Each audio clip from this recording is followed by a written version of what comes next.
Hi, this is Michael Buffer, and welcome to the BoxHard Podcast. Hello, everyone. This is Mikey Garcia. This the monster from the swamps, Regis Rougarou Program. Hey, what's up? This is King Carlos Molina, former IBF world champ. This is Michael, the Bounty Hunter, 2012 Olympian and your people's champ. This is Charlie Edwards, flyweight champion of the world. This is Fast Eddie Chambers, and you're listening to the BoxHard Podcast with my main man, Joey Coastman. Hello everybody and welcome to episode 480 of the BoxHard Podcast. I'm your host Joey Coastman. I'm joined as ever by former heavyweight world title challenger Mr. Fast Eddie Chambers. Eddie, how you doing this week, and Happy New Year to you? I'm doing great, my man, and Happy New Year to you. And how are you feeling, this new year? Well, I don't know, man. I didn't really do much for New Year's Eve. I know you didn't either. We're a little bit boring, both of us. We stayed in with our respective partners, but I don't know, man. Yeah. I'm of course full of hope, hoping it's going to be a good year, man. But realistically, you just don't know this early, man. How about you, though? I'm going to spin the question back round to you. Same stuff, new year. Nah, I think I've made a couple adjustments to some things that I'm doing that I think will make for a better 2025. So, just always trying to improve. That's all you can do. And, these whole New Year's resolution thing, how a lot of people, try to get behind that, with weight loss, with, a bunch of things in general. They're trying to improve, and they try to use the new year for that. I just think for me, it's just a continued steady climb and then a continued steady improvement on what I was the year before. And, eventually I'll be the man I want to be. Not saying that I'm not a good guy, but I want to be a great one. So let's hope that this year is gets me closer to that. I'm sure it will, my friend.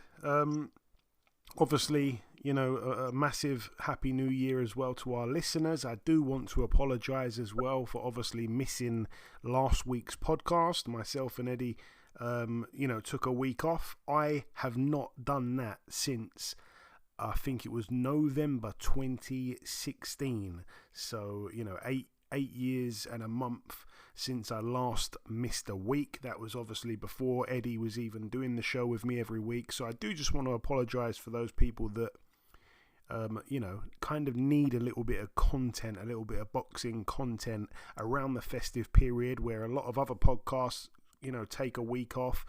It's a very simple explanation for why that happened. It's that I just couldn't secure a big enough Christmas special guest. I had things lined up, I had interviews ready to go, and I was let down by a few people. I'm not going to say any names. Hopefully we get them in the new year. And that's why we didn't have a Christmas special, because I feel like the Christmas special podcast has always been very important to me, and I've always tried to deliver a good interview. I remember one year, I think we had about 4 interviews in one episode. We've had Nigel Benn on, we've had various different, really interesting interviews around the Christmas time, and I like to do a nice long in-depth interview with a former champion, and we just couldn't deliver that. And it wasn't obviously any fault of mine. I did try for that, but we just couldn't do it. So again, I apologise if one or two people did message and say, what's going on with the podcast? When's it coming out? And I had to say, we're actually just going to take a week off here. I ended up tweeting it in the end. And once again, I apologise for that. It's going to be slightly different on this week's podcast. Part 1 is going to completely be made up of the review part of the show. We're going to be reviewing that card that of course went down on December 21st in Riyadh at the Kingdom Arena, and then obviously we'll bring in our special guest. That is going to be former WBO heavyweight world champion Mr. Joseph Parker, starting the year with a very good guest. And then in part 2, we will discuss the awards of 2024, the end of year awards. We've got you, the listeners, that have sent us lots and lots of cool and interesting nominations for the categories. And I can't wait to get into that myself and Eddie. Really enjoy that part of the year when we get to go through them. But anyway, back on to, like I say, part 1, the review part. We're going to start here with the only card to mention, but let's start down the undercard. Eddie, this was a bit of a mad fight. I don't know if you got to see much of it at all. I know that obviously we spoke.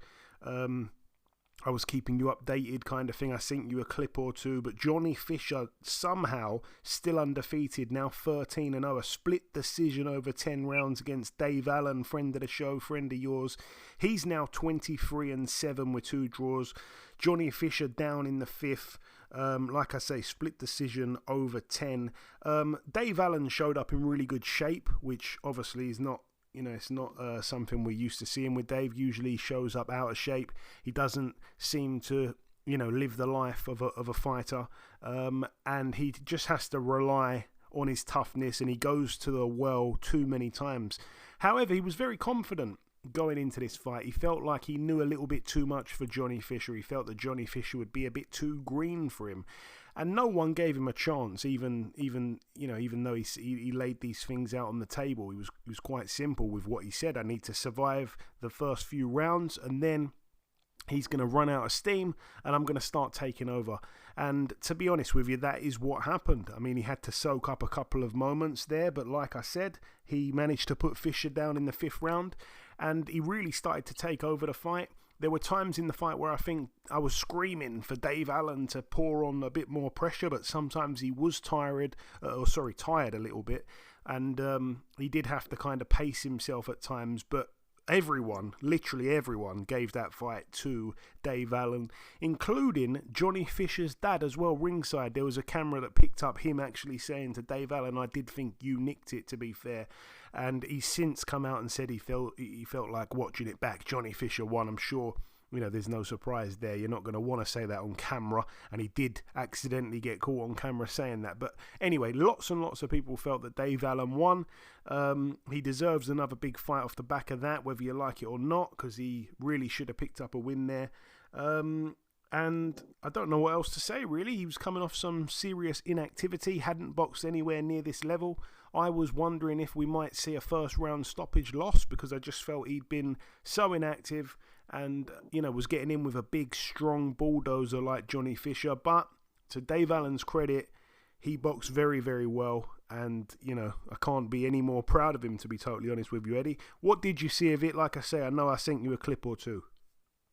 Yeah, I saw a couple of things. I saw him put him down. And it's just, typical Dave type situation, just tough, strong, determined. He looked determined in this fight, obviously, and in shape, which was, like you said, not the norm for Dave. Don't get me wrong. At times when he was down there with Peter and us, when we was training, in Bolton, he was in great shape, at that time. But, then once he got back on his own and started doing his thing and, got back with his folks he was doing with before, he would take fights on, obviously short notice and things like that, be half in shape, half not, half in the gym, half not.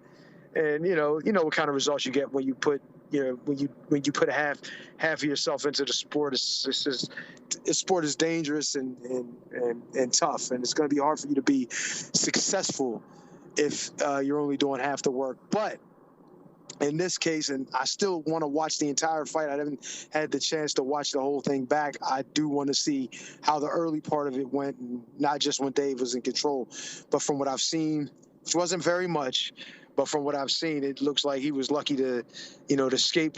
I think it was that 5th round or so, or I don't know how accurate that was, but also lucky to escape with a win. Because as most people said, from what I seen, Dave was definitely in control. You know what I mean? And it was just, it was just survival to a degree with this guy. So unfortunately, Dave didn't get the decision. But, it's par for the course in boxing. You're not, it's going to be kind of hard to, fight the power. You know what I mean? If there's a guy who's, looked to be the next something, even if he's not going to be a top guy.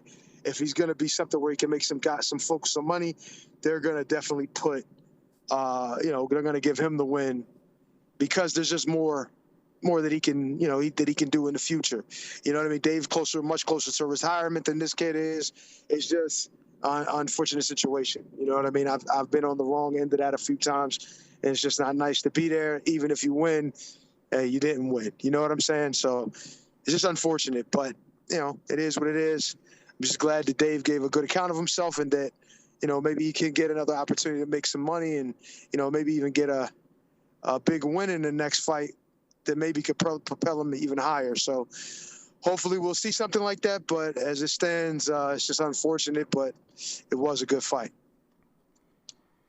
Yeah, thankfully for Dave, they're already talking about a potential rematch. We'd love to see that in this new year.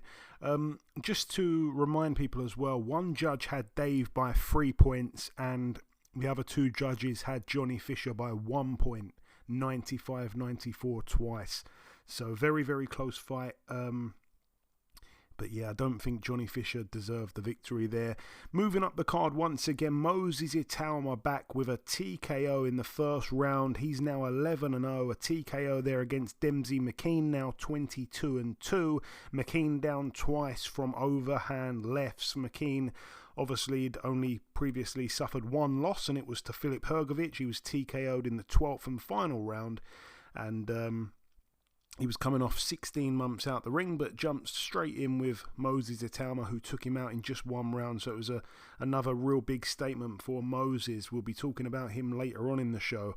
Also on the card, friend of the show, Isaac Lowe, now 25-3 with 3 draws. He unfortunately lost a unanimous decision over 10 rounds to Lee McGregor, who's now 15-1 with a draw. That one for the vacant WBC International Featherweight title. Lowe had a point deducted in the 9th round and in the 10th round for his gum shield repeatedly coming out. It wasn't, some kind of tactic to buy time or anything like that. I just think he had a badly fitted gum shield, and it kept coming out, and the referee was taking points off, and that really ruined the fight in the end for me. I don't know how big a impact they actually had on the cards themselves, because Lee McGregor, wind up winning by 6 on 2 cards and by 4 on another. But, it was a close fight. I think the scores should have been closer than that, even with the points taken off of Isaac Lowe. But yeah, it was a bit unfortunate for him, and it was sad to see. But it was a good fight, and at times he really took it to Lee McGregor. I think he hurt Lee McGregor with some body shots. It was really interesting in the late part of the fight, and just as Isaac Lowe was starting to get a real foothold in the fight after not the best of starts, that's when he started losing points for the gum shield. So it was very unfortunate for him. Also on the card as well, Peter McGraw moved to 11-1, a unanimous decision for him over 10 rounds against the previously undefeated late replacement Reese Edwards, now 16-1. He loses his O. Peter McGraw was cut above his right eye in the 3rd round. It was a competitive fight, actually. He only ended up winning by a couple of points on 2 cards and 1 point on another card. So yeah, it was a close one, closer than it really should have been. But I don't think Reese Edwards disgraced himself there in defeat. He'll be back, I'm sure. And as for Peter McGraw, I don't know if he's got all of the ingredients just yet to take it all the way in this game, but he's got skills, and I would like to see him matched with a few other fighters in 2025 now. Also on the card as well, Team Usyk fighter Daniel Lapin moved to 11-0, a unanimous decision for him over 10 rounds for the vacant IBF International Light Heavyweight title. Like I say, Lapin now 11-0. He stepped in there with Dylan Collin, who was 14-0 undefeated, a Frenchman. He's now 14-1, like I say. Also on the card as well, Sergei Boachuk, now 25-2. He picks up another stoppage win. He was able to stop Ishmael Davis, who was pulled out in the end in the 6th. Retirement loss there. Ishmael Davis was down in the 2nd, and like I say, he was pulled out in the 6th, so didn't come out for round 7. He's now 13-2. That one went exactly how I predicted as well. I said I don't think Boachuk is going to, necessarily walk through Ishmael Davis. Davis is quite tough. He's got, good, he does the basics quite well. He's got a good jab. He's quite a smart fighter. He can, box in both stances and switch hit and stuff. But, I did say he's not going to walk through him, but at some point he's going to get to him, and that is what happened. So yeah, it was a good performance from Boachuk, but admittedly, I think it was a few levels down from where he really is. And then obviously the main event, Alexander Usyk, still undefeated, now 23-0, still holds the IBO, WBC, WBO, and what one's missing? IBF. No, not IBF. He's not got the IBF. He's got the WBA. So yeah, he's got 3 of the 4 main belts. Still has them. Tyson Fury in the other corner, now 34-2 with a draw. Unanimous decision over 12 for Usyk. 8-4 in the end across the board. All 3 judges in complete agreement. I just want to whiz through this quickly, Eddie, and you can tell me what you thought about it afterwards. But round 1 I gave to Fury. It wasn't a big round. It was a close round. It was just a feel out kind of round. The guys were just throwing jabs. Lots and lots of feinting as well from both men. Nothing really in the round, but I did think Fury just about edged it. Round 2, I felt Usyk was really effective with his jab to the body. He started to target the body of Tyson. Tyson was getting a lot of credit from the commentators, I felt, for use of his own jab as well. But it was another close round again. Fury landed a decent right hand. It could have been 2-0 Fury. It could have been 1-1. It was a close round there. I've actually, on purpose, given that a 10-10 because I didn't want there to be any bias in my scorecard, and I'll talk about my scorecard at the end. Tyson Fury, for me, nicked the 3rd round. He seemed to grow in confidence in that round. Usyk tried to land that looping left hand a few times, and every time Fury, as they say, I think in the States, answered the phone, he blocked it. He picked up the right hand, blocked the looping left hook to the head, and he was keeping Usyk at bay for the most part with his jab. It was brilliant stuff from Tyson early on. Round 4, I felt was possibly a Usyk round. He landed 2 meaty left hands. Fury did land a nice right hand as well, to be fair. Fury took the shots from Usyk quite well. But again, I did think that Usyk might have pinched that one, so very close early on. Round 5, Fury, that was probably his best round of the fight for me. He was fantastic in that round. He caught Usyk with some meaty body shots. It was a clear Fury round. I think he definitely made a dent in Usyk at that point. A few times Usyk would go for a little bit of a walk as well. He seemed like, maybe a couple of the shots had bothered him. Tyson as well landed a hell of a left uppercut in that round as well, which was nice. Round 6, that's the round where Usyk caught Fury with a huge straight left hand and managed to kind of follow it up a little bit as well. I think in the end the bell went at a good time for Tyson. He seemed to be in a little bit of bother there. That round again was a close-ish round, but you'd have to edge it to Usyk. Round 7 was pretty much eventless. Nothing really happened in that round for either guy. Really close round. Another 10-10 in my eyes. Round 8 was a Usyk round. I think the fight pace was starting to increase. Fury was possibly slowing down at that point. I didn't like as well when Fury would overextend sometimes with his right hand and miss. Like he'd reach with his right hand, he'd miss, and then he'd be forced to stay in southpaw because his feet were too slow to get back into orthodox. I know he sometimes does that, but it wasn't switching. It was like, he just wasn't quick enough. He had to then stay in southpaw till he had enough time to rearrange his feet. Usyk's hand speed as well was becoming a little bit of a problem for Fury.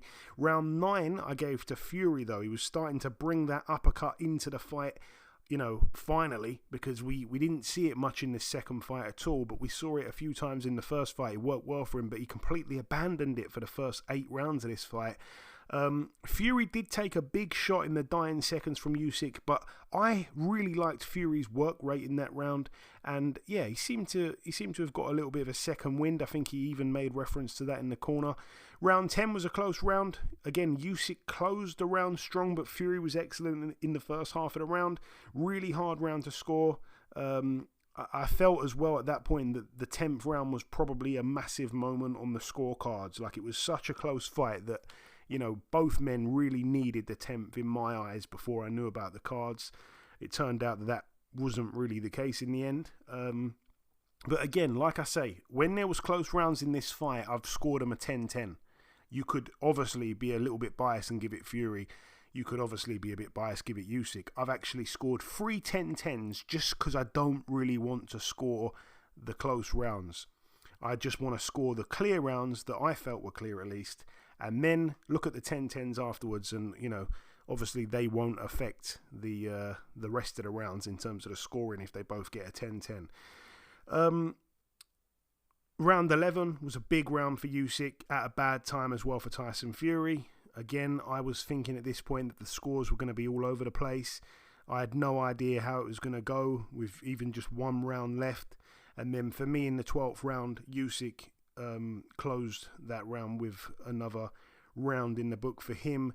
But yeah, I felt it was a super close fight. I think in the last 2 rounds, Fury's right hand dropped very low. You probably noticed that as well, Eddie, because he was keeping it very high, nice and early in the fight. But then it seemed to start going down. Gravity was pulling it down. He kept getting caught with that left hook because of that as well, you know, where he did so well to block everything that Usyk was throwing early on. But yeah, that was one thing that he definitely let himself down with. So in the end, my scorecard, if I'm scoring 3 10-10 rounds, would be Usyk by 1 point. But again, I must reiterate, I did genuinely think, you know, that Usyk won, what's that, 1, 2, 3, 4, 5 rounds clearly. And then I've given Fury, how many rounds clearly? 1, 2, 3, 4, 4 rounds clearly. And then there's 3 that were up in the air. So again, if you give 1 to Usyk, 2 to Tyson, you've got a draw. If you give 2 to Usyk, he's won it. You know, I'm well aware that those 3 rounds could have gone either way and could have made all the difference. And in the end, I guess if you gave all 3 to Usyk, then you'd end up with the scorecards that the judges had. They had Usyk 8-4. So I had it, like I say, 5-4 with 3 rounds that could have gone either way. Anyway, that's my whole take on it, Eddie. I don't know if you wanted to add anything to that. Take it away, my man. See, I like that card. I like that card because, like you said, it took a lot of the bias away. But what I noticed, and which was kind of crazy because I think there was a few Brits that were, you know, commentating, and there was a lot of, it wasn't direct, like, bias. Like, it wasn't just like, oh, you know, everything they said was just terrible about Tyson, and then they were pushing Usyk heavy. But I just think they saw more of what Usyk did than what Tyson was doing. So, and I didn't even see the early part of the fight. From what I understand, Tyson did well in the earlier part of the fight. I think they said the majority, or at least a few of the, you know, early rounds was more to his side in the fight. But I only seen from 6 on. I think it was the end of, like, toward the middle of 6 on, and it looked to be a close fight. But then I'm also listening to Sergio Mora and what he was saying, and it was just like he couldn't find anything, you know, that was going on. And I'm actually watching the fight, and I'm trying, you know, and I'm not trying to be biased. I'm, you know, because I'm watching it for, you know, trying to see it for what it is. You know what I mean? Of course, I want to see Tyson win and all those things, but I want to make sure that I'm watching the fight and trying to be as honest as I can about what's going on. Now, I've seen there's a lot of good things, and when I was watching the fight, I was like, yeah, I think Usyk, I think that was for him. You know what I mean? I'm yelling at Tyson, yo, pick the hand up. You know, different things I'm saying. But I do acknowledge that it was a close fight. I understand that there was a lot of close rounds, and you could give, the nod to Usyk, and if you give the nod to Usyk, then the cards can look like that, even in a close fight. But it just, to me, and being on the receiving end of that type of card, where, like, I'll give you an example. Like, I fought Tomas, and when I fought Tomas at the Prudential Center, one of the judges gave it 119, 109. And I don't care what you say. I don't care if you put the fight on for them to watch again. You cannot tell me that you watched that fight that I had with him and you can give me more than one round. You can't give me more than one round. You can't find another round that I did better. And in majority of the rounds, I landed more punches with one hand than he landed with two. It's really unfortunate. So then when I see something like this, and I'm not saying that there was anything in it. I mean, I'm not going to try to make it a big controversial. Like, my take is not going to be extra controversial. What I'm just saying is you couldn't find anything in that, in some of those rounds that you could say, damn, did he not get it? Like, I'm watching the rounds just as I'm sure they were watching it. Obviously, they were watching it. I'm hoping closer. And it's just, I'm like, damn, I just saw the fight is so much closer than what 116, 112 is. And it just looks like it just looks too dominant for me. Like, even in a close round, and I say, you're going to pick the same guy every time in a round that you can't pick the winner. You understand what I'm saying? That's why I like what you said, Joe. It was like, damn, if the round was that close, right? And I really can't pick a winner, I'm just not going, oh, you know what? He's a champion. All right, I'm going to give him the round. You understand what I'm saying? It's just it then said now that if you do something like that, oh, he's the champion, then what's the point in fighting? You know what I mean? If he's the champion, and these guys fought how many rounds, and look how close each fight was, and how many rounds were close in these fights. You really can't. It's really difficult to pick a winner. But if that's the case, then why don't you do what Joe did? Say, all right, look, man, that round was too close, man. I can't even. You know what? 10-10. Screw it. You know what I'm saying? Put them all back at even. It's just to just pick one. You know what I mean? It's wrong, in my opinion. You understand what I'm saying? Like, if I'm a judge and I'm judging a fight and I know that, this is their lives, this is their careers, this is their legacy. And I see a round that legitimately looks like, man, I can't pick a winner. Then I'm not picking a winner. I'm giving them both a 10. And then let them go and hash it out for the next round. And if it happens again, I'm doing it again. I'm doing it until I get a definitive winner. You know what I'm saying? I don't know if you got to go to punches, whatever the hell you got to do. Something, you have to be able to find a good reason to give them the round. And if they say, okay, well, I just like this work better. All right, I can live with that. But every time, you know what I'm saying? Every single time there was a close round, he got everyone on every card. You mean to tell me none of them had a difference of opinion? It's hard for me to believe it. But I'm not complaining. Boxing is boxing. They saw what they saw, and I guess the commentators and the people close by all thought the same, or at least similar. There was a couple guys who had a different opinion. And you see AJ's scorecard was similar to what Joe's was. So, I mean, I don't know. I hated to see him go down like that, especially with that card. It would have been so much better and easier for me to swallow, pause, if it would have been closer on the cards. But the reality of it is, it was a very close fight, and it should have been seen and judged that way. I just, even with the cards the way it was, and even if you say, oh, well, there were so many close rounds, how does he get all of them? You know what I mean? How does he get every one of the close rounds? Even if it was two of them. You know what I mean? It's just a little iffy for me. But, hey, it is what it is. I'm not taking anything away from Usyk. Great fighter. One of the best resumes in boxing history, in heavyweight history, boxing history, whatever. He's got a hell of a resume. You can't complain. The man is undefeated. He's been fighting top guys since, his 7th, 8th, 9th fight or something like that. And he's been doing great. So I'm not taking anything away from him. I just think judging is a difficult thing to do. So, and I'm glad I'm not one of those guys, but it's just unfortunate that, what happened has happened. But, yep, great fight at the end of the day.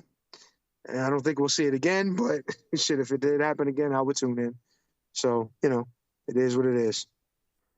Well, there we go. That wraps up then the review part of the show. It's now time to welcome this week's special guest, our very first guest of 2025. Ladies and gentlemen, please welcome the former WBO heavyweight champion of the world. It is, of course, the main man himself, Mr. Joseph Parker. Big Joe, welcome back on the show, my man. What's up? Good to be back on, and good to chat to you, brother. Always a pleasure, my friend. So, Joe, we last spoke back in February. At the time, we discussed the Wilder win and the upcoming Zhang fight. You managed to upset the odds on both occasions.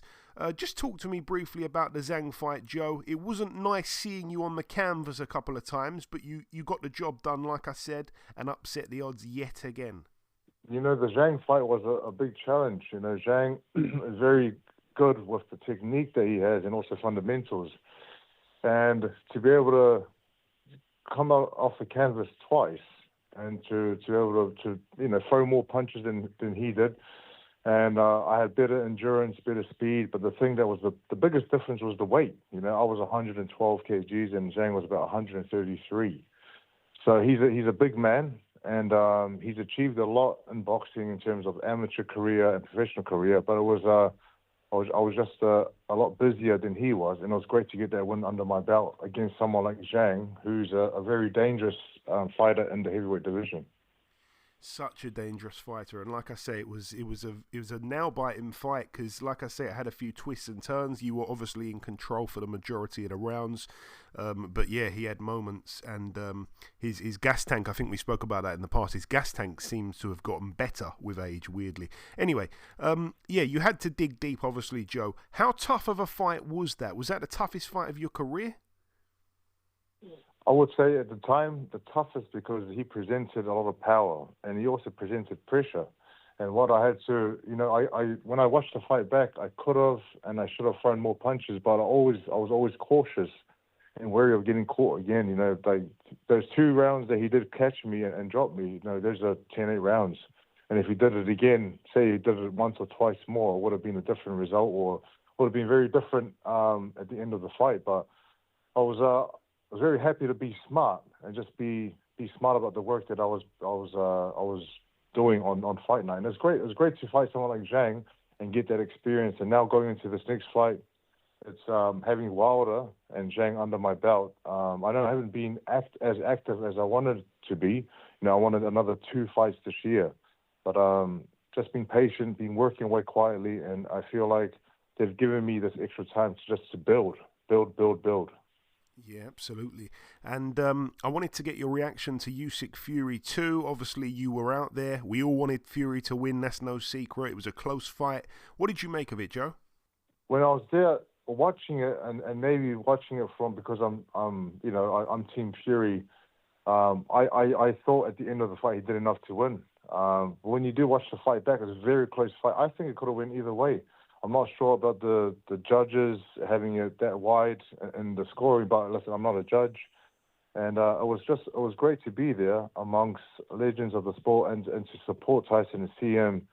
He put on a great performance, I thought. He did apply pressure at times and push Usyk back, but Usyk came back with his own shots. And it was just when you see the 2 top in the division or the 2 top best in the world and, fighting and giving it their all, it's a great scene and great to be there to watch in person. What do you feel that Fury should do next, Joe? I'm not so sure. Like when you look at Tyson's career, and not even the career, like his whole life, he had depression. He's come back from that, which is a massive challenge on its own. Then he's been able to beat world champion twice. He's very successful in terms of setting up his family and himself. I think the world is oyster. He can do whatever he wants to do. If he wants to continue boxing and he has the passion for it, he can continue fighting. But if that passion's gone, then there's so many opportunities out there for him to do something else because he can talk, he can act, he's a big name, and everywhere he goes, people know who he is. Yeah, for sure. While you were in Saudi, there's that video of you greeting Daniel Dubois, your next opponent. You guys, I'm sure you guys would have met prior to that, though, right?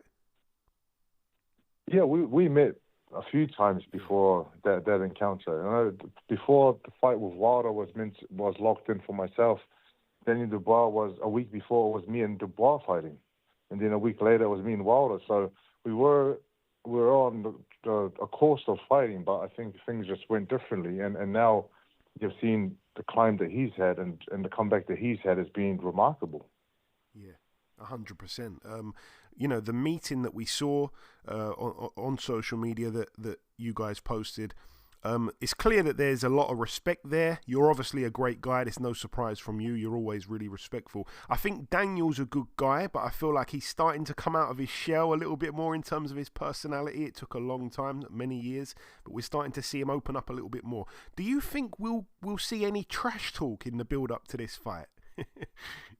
I don't listen from my side, not really, but I think with Daniel, like you said, he has kind of a shell, and I feel like with the fights that he's had, and also the wins that he's had, and the fashion that he's won these fights by, has given him more confidence, not only in his boxing ability, but in his like this persona and the way that he conducts himself. And I think he's showing way more confidence, not only in the ring but outside the ring, and the things that he does, the things that he's saying, the way that he's dressing, and I think it's great. It's great to see someone like Dubois, still very, very young, champion of the world, really come out and, really be himself. And talk to me about the fight itself, Joe. Obviously, February 22nd, as part of one of the best boxing cards of all time, back in your new adopted home of Saudi Arabia, where you've upset the odds and pulled off perhaps the best wins of your career in recent times. Daniel Dubois, as you said, coming off a heck of a win over Anthony Joshua, your former foe. What can we expect to see? How does the fight play out in your mind? You know, I feel like in this fight, there's a lot of people giving me a chance, but there's also a lot of people already saying that Dubois, you know, he's the favorite, and the way that he's been fighting and the power that he presents, of course I can see why he's the favorite. I think this fight's going to play out. The way I see it is that I feel like I'm going to be too fast for him and too experienced and too quick. I know he's going to apply pressure and chase me down and throw the big bombs that he does. He throws a lot of punches and combinations, and they're all powerful shots. If I compare the Wilder fight and the Zhang fight to the Dubois fight, I really have to lift my game, because Dubois brings a totally different energy and endurance, and he brings punches and bunches. So I think he's gonna try to get me out of there in the first, 3-4 rounds, and I'm just gonna be smart about my work, pick my shots, and I'm gonna put it on him towards the end of the fight, towards the end of the rounds. And I think, you know, we've spoke about this before, but with Andy Lee in your corner, you just look a completely different fighter. You guys just seem like, I don't want this to come across the wrong way, but like the power couple of heavyweight boxing. Like it just works so well. You're just so good for each other. You complement each other in many different ways. And like I say, the game plans that he's laid out for you, that you've been able to execute, have been just literally perfection almost.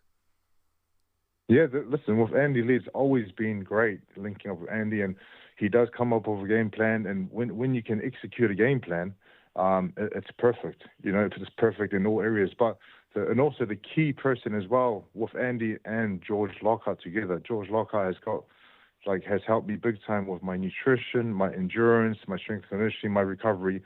And Andy Lee and George Lockhart together with myself, I feel like we are the best team in the business. And the only way to prove that is to show that come February 22.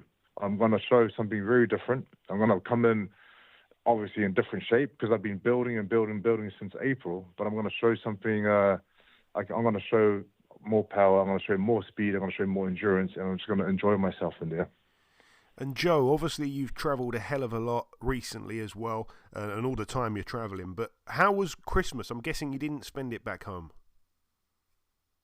I'm currently in Ireland training, and we got 8 weeks before the fight. And Christmas Day for us here was we went and did a swim in the morning. We did active recovery, and George Lockhart made us a bit of turkey. And but we're still sticking to, I think it's very important that we make every day count, not only just with training, but also with rest and the food that we're eating. And by the time February 22 comes, it's all going to be worth it. And I've been away from my wife and kids, but that's okay. They understand. We all understand the reason why I'm doing this. Yeah, for sure, man. It's tough, and I sympathise with you for that. Everyone that I interview in the month of December every year, Joseph, I like to ask them what's on their Christmas wish list for the following year. So basically, what do you want, the year 2025 to bring you in a realistic world in your boxing career? I'm guessing it's just simply to become heavyweight world champion again, which is obviously very realistic considering the fight's already made. Is there anything you want to add to that, or is it just as simple as that? I'm fully focused on Daniel Dubois, and this is my opportunity to become two-time world champion. And I'm taking this opportunity with both hands. I respect the position I'm in. I enjoy it. I love training every day, and I just feel like the stars are aligned. So for 2025, the goal is to become champion of the world, and then defend that belt, and hopefully unify and fight for the undisputed. That's the goal, and I think we're right there. It's in reach. But there's a big camp ahead in order to prepare for what's coming.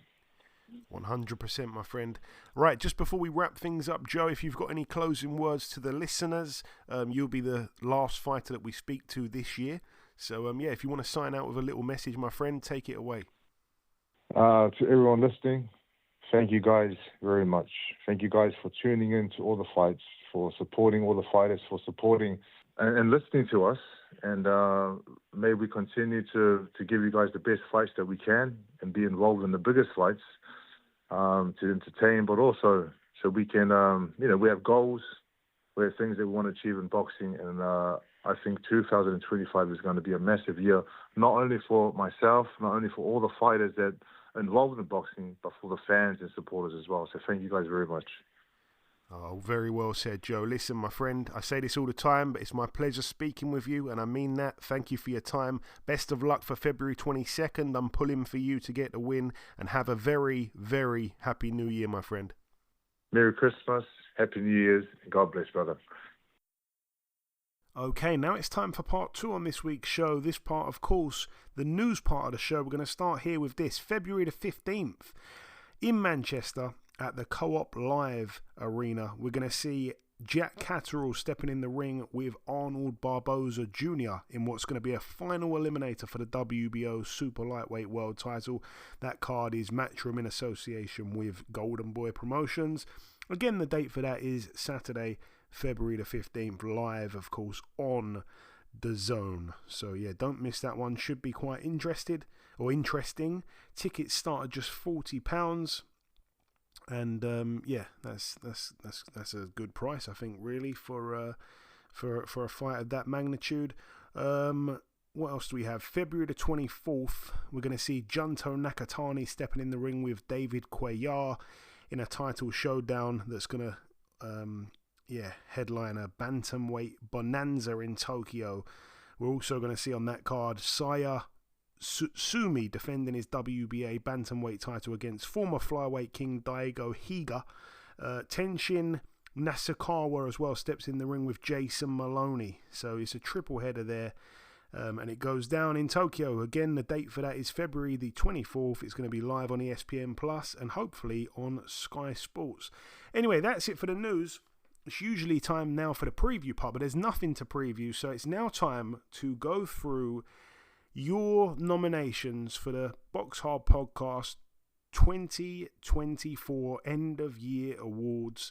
Myself and Eddie just want to thank you all for sending in your nominations. There's been a lot of them come in. Sometimes it's confusing. I'm hoping that I've managed to get everyone's entries, but it is confusing. Sometimes people are submitting in a direct message. Some people are tweeting it to my account, tweeting it to Eddie's account.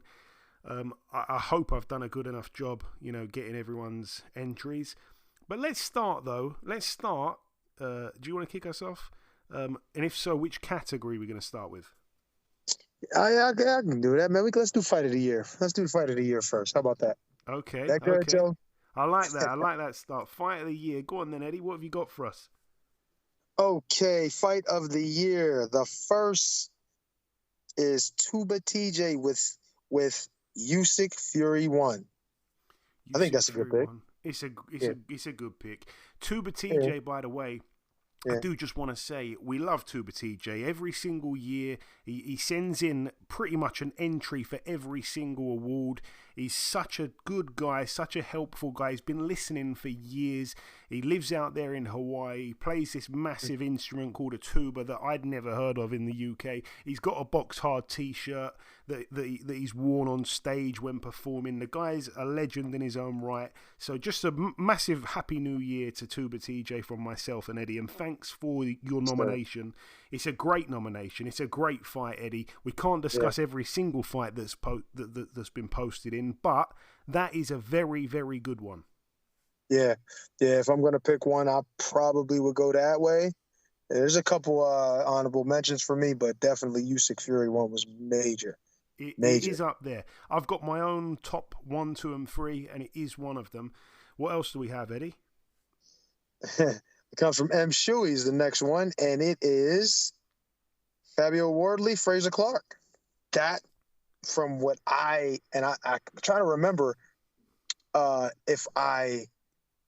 You did watch it. We've had this exact same thing happen before. I remember you saying we spoke about it recently because they rematched again later this year. Yeah. And you were saying, I'm not sure if I saw the first fight, and I said you definitely did. But anyway, the first fight resulted in a draw, and Fabio Wardley was on a heck of a knockout streak, and it came to an end. And he kind of met his match, in the draw with Fraser Clark. It was a fantastic fight, the first one. Yeah. He doesn't specify if it's the first or second fight, but I'm assuming it has to be the first. The second one was just a demolition job with a brutal knockout finish. Good entry there. We thank M. Shuey, you said it was from. Yeah. Okay. M. Shuey. Yep. Michael Shoebobs, if I want to say that, Michael Shoebobs. Okay. So that's the app. But anyway, okay, and now I think we got one more with Phil Hawks, Usyk Fury 2. Okay. And then I think he has another entry. I guess is Bivol Beterbiev. Could he have two? He can have two. There's no rules against. There's no rules against having two. We like that. The more the merrier. Usyk Fury 2. Obviously, we've had Usyk Fury 1 in there from Tuba TJ. Yeah. Usyk Fury 2. We've discussed it for about half an hour in part 1. Really good tactical fight. Bivol Beterbiev, as we know, was a boxing purist chess match. It was a really good fight as well. I like that entry. Have we got any more, Eddie? Yeah, we do, actually. Please don't kill me for saying this name if I say it wrong, but Kolmatov versus Ford, or Ford versus Ball. So, I mean, and it's from Joe Box. I promise that's not me. I promise that's not me. Oh, that's you? No, I said I promise that's not me. It's not me. Oh, I was about to say that's you. I don't think so, Joe. Joe Box. No, but anyway, and then he said there's also a few he didn't mention, but he said there's also a few Japanese fights that could be up there too. So, but I honestly, now that I think about it, I didn't even see the Ford Ball, but I definitely seen the Kolmatov versus Ford, which was that crazy ending with the knockout. Which that is a good entry too. I heard the Nick Ball versus Ford fight was pretty big too, but definitely the fight with Kolmatov is, I think, if you're gonna put one up against Fury Usyk 1 or Fabio Wardley and can't get it, Fraser Clark. Yeah, I think the first fight, because of the drama at the end, would be a really good pick. Yeah, I'll be honest, that is my winner for fight of the year. That is my winner. I've got Kolmatov Ford as number 1. I've got Fury Usyk 1 as in second place, and then my third place, if you remember, was Sergei Boachuk against Virgil Ortiz Jr. That was a really good fight, and domestically, I just want to give a little mention as well to Conor Walker against Lewis Crocker, which for those that saw it was an absolute mad fight. By the way, back to Joe Box as well. Little shout out to Joe Box. He's a knowledgeable guy in terms of boxing and also betting on boxing. Seems to be a very successful bettor. I've never seen him post a losing bet, but he's got a good few nice odds winners, and he's a good guy. Spoken to him a few times. So we thank you for your nomination there. Right, let's move on then. I'm going to do this category, if you don't mind, Eddie. It's going to be KO of the year. So let's have a look what we've got. So this one was sent in from Bruce McNichol, and he says Daniel Dubois demolition job. I can only assume he's talking about the fight against Anthony Joshua rather than the fight against Hrgovic. What else do we have? This one came in from R-Pop Box. He says Munguia getting KO'd by Sirachi. Also the upset of the year as well, he says. We've got Ryan Bates sent in Angelo Leo stopping Luis Alberto Lopez. That's a very, very good nomination. All these nominations are really good, by the way. We've got the Mauler.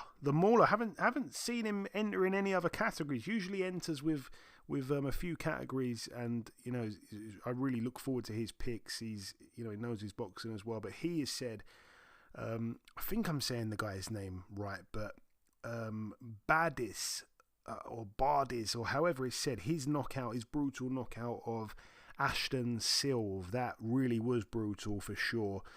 Andy Newton as well says Fabio Wardley's destruction of Fraser Clark surely has to be up there. I agree, it is up there. It was a horrible knockout, by the way. I rewatched it before this podcast just to remind myself of the knockouts, and it was horrible seeing his his jaw broken and his face misshaped. It was really horrible.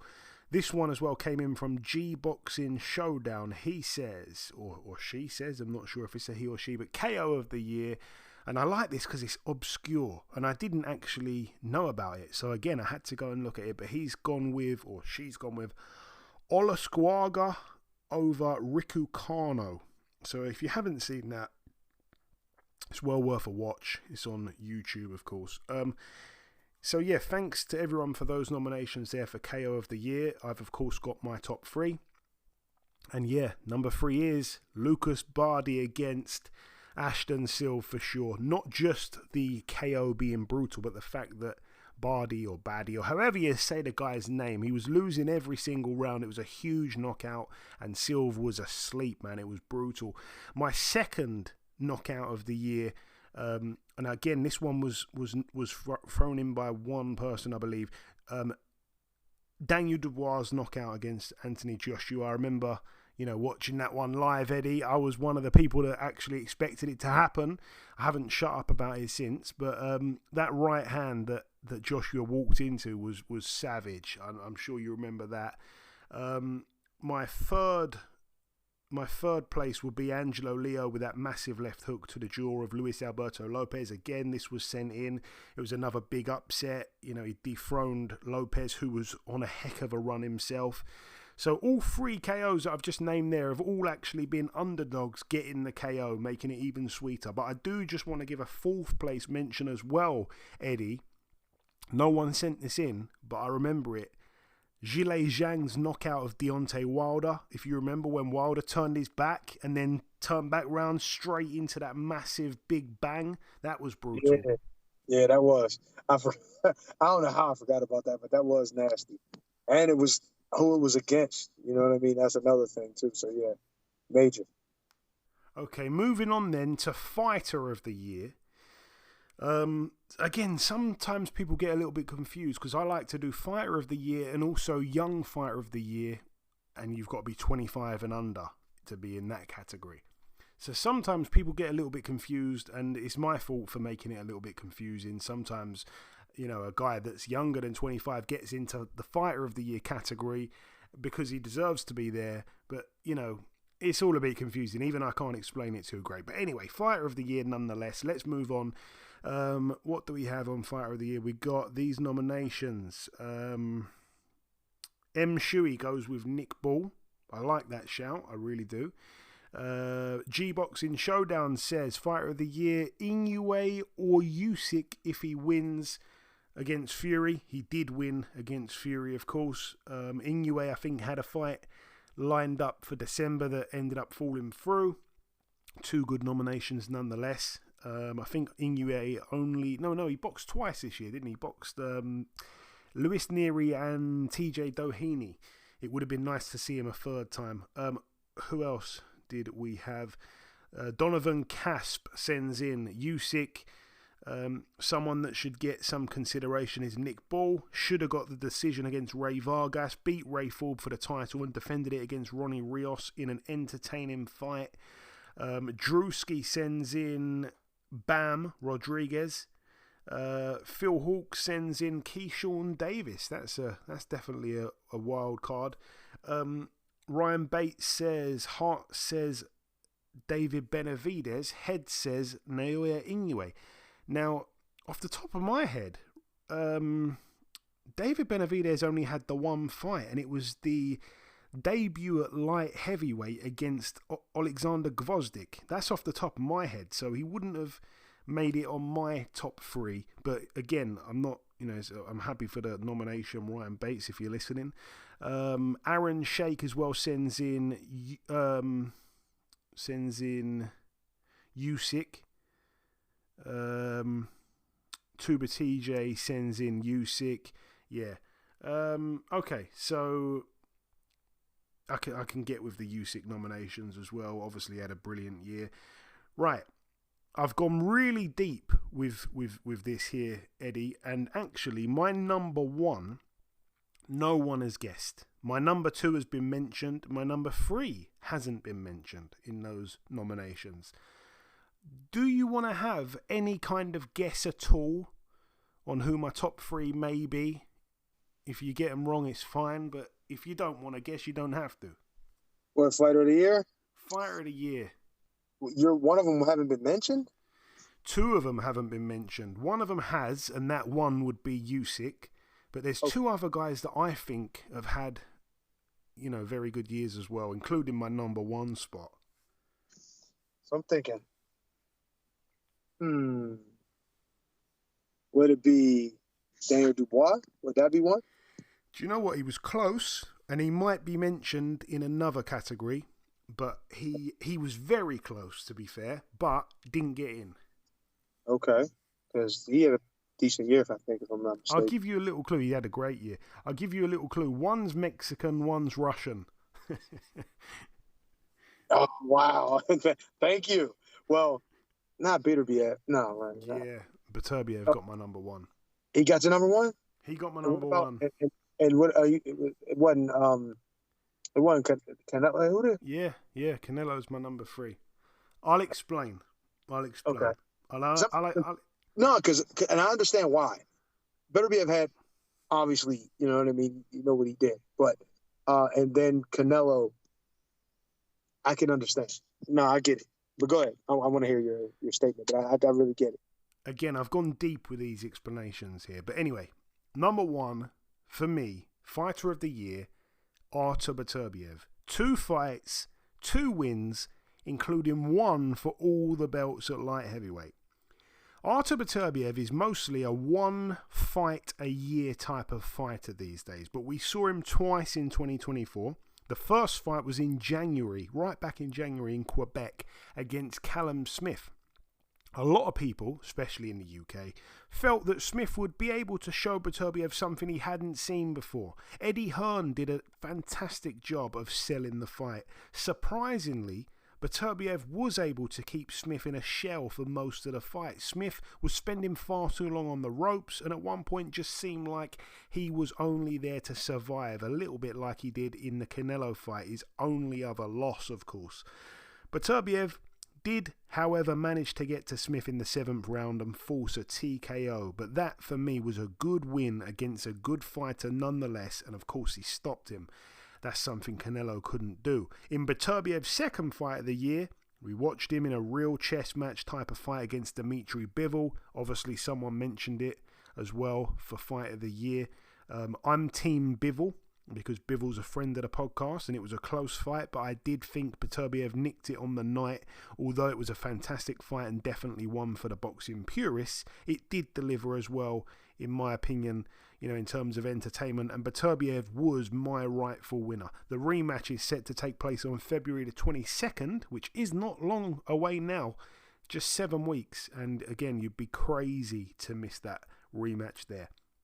Fighter of the Year, second place goes to Alexander Usyk. 2 fights, 2 wins, both against the second best heavyweight in the world. Alexander Usyk kicked off his 2024 boxing campaign in May in Riyadh, a split decision victory over Tyson Fury, upsetting the odds. He was the underdog and taking Fury's O in a very close fight, a fight that up until the 9th round seemed to be under Fury's control. But that 9th round was so important, such a turning point for Usyk, that it quite literally won him the fight in the end. A massive 10-8 round. Usyk then became undisputed at heavyweight and obviously been undisputed in the past at cruiserweight. The public demanded a rematch and we got it only a couple of weeks ago. We spoke about it earlier on for far too long. Usyk wins the rematch again in Riyadh, again on points, this time more clearly on the judges' scorecards. I personally felt that Fury boxed differently in both fights, but both times it wasn't good enough in the eyes of the judges, and I don't know what else he could do to have won the fight. Usyk seems to be his boogeyman, and also Anthony Joshua's boogeyman, and also Daniel Dubois' boogeyman, and just about every other heavyweight in the world's boogeyman. Usyk does seem to be the ultimate boogeyman, and his ring IQ is to blame for that. He is a generational fighter, and we're all blessed to be able to watch him go to work as the smaller man time and time again. He is a true phenom. Fighter of the Year, third place goes to Canelo Alvarez. 2 fights, 2 wins, 2 undefeated fighters. Canelo's opponents' combined records this year was 65-0. That alone is crazy.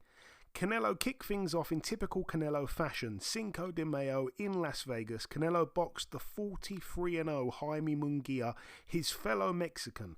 Jaime was brave, but Jaime was picked apart for most of the fight. Jaime was down in the 4th and bravely got back up and somehow made it to the end of the fight.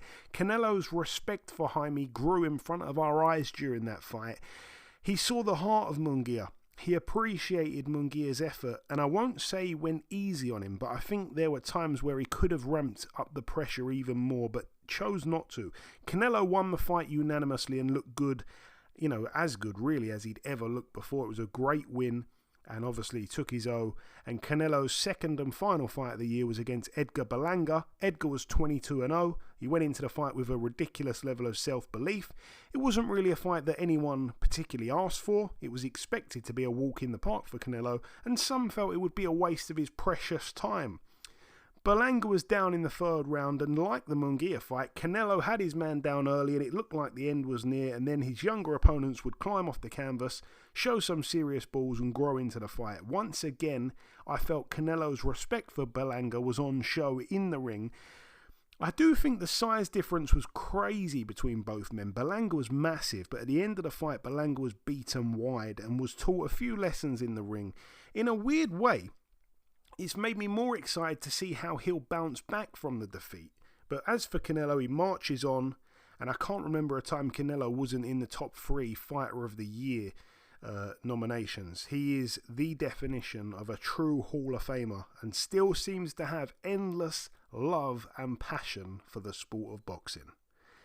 I did actually have a 4th place for this category because I just felt this man deserved an honourable mention.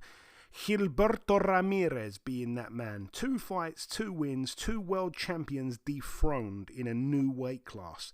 Gilberto started his 2024, if my memory serves me right, as the underdog against the undefeated Frenchman and WBA cruiserweight world champion Arsene Goulamirian. Remember to bear in mind as well that Ramirez is a former super middleweight. Ramirez dominated that fight and won by unanimous decision, wide at that. After that, Ramirez went straight for a unification against Britain's Chris Billam-Smith. Many expected a close fight. Some people even favoured Billam-Smith. I thought they were all crazy and pretty much called the fight exactly how it played out. He was too experienced, too clever, too good, and it was a one-sided beatdown. He ends the year as the unified WBA and WBO Cruiserweight World Champion, and a move up to heavyweight would be crazy, but I wouldn't put it past him. That is my nominations, Eddie, there for Fighters of the Year, 1, 2, 3 and 4, in great detail. Maybe too much detail. Man, that was pretty damn good, Joe. I like that. Maybe I need to have mine out like that outlined perfectly with a speech tied to it. Damn. Pretty good job there, Joe. Thank you, Eddie. So moving on to our next category. Eddie, lead us in. What have we got for, what is this category going to be? The category is, drum roll please, no, Young Fighter of the Year. Young Fighter of the Year. 25 and under. Yep, okay. 25 and under. Okay, And what have you got? the first one, of course, is the great Tuba TJ. Okay. And he got Bam, which is a hell of a pick. Man, that's a hell of a pick, always. And Bam, the way he's been going, shoot, he might be the forget under 25. He might just be the one. So that's what I'm saying. He's the type of guy that could be in both. I'm just going to say it now. He is my number one as well. But yeah, move on to the next nomination, Eddie. What else we got? Okay, and then the next one is M. Shuey, Michael Shoebobs. I think that's right. And he got Bam. He got Bam too. Bam Rodriguez. Obviously a very good pick. And then we got G Boxing Showdown, and we got Abdullah Mason here. Abdullah Mason, which is a good pick. Good pick. He's a great prospect.